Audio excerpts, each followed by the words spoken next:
معكم ابتهال أبو السعد، وأردت نشر هذا الفيديو القصير لأن العديد من الناس تواصلوا معي، وأردت أولا أن أشكركم جزيلا على نشر رسالتي عبر العالم وعبر مواقع التواصل الاجتماعي.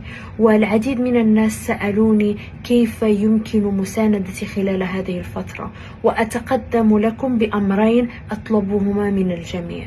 الأمر الأول هو مقاطعة جميع منتوجات مايكروسوفت، سواء كانت اكس بوكس أو كوبايلوت أو كاندي كراش.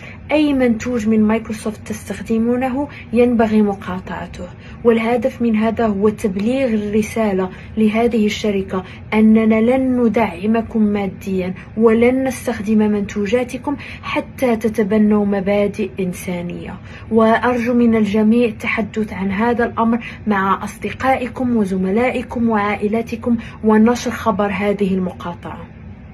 أما الأمر الثاني فهو أن أي شخص يشاهد هذا الفيديو يجد نفسه في منصب يشابه منصبي، أي أنه يشتغل في شركة تقوم أيضا بانتهاك مبادئ إنسانية، أطلب منكم أن ترفعوا أصواتكم أيضا، وأطلب منكم سواء ضمن الشركة أو خارجها أن تتحدثوا عن هذا الموضوع، وأن تقولوا نحن لن نشتغل ضمنكم ولن نساندكم كشركات حتى تتبنوا هذه المبادئ.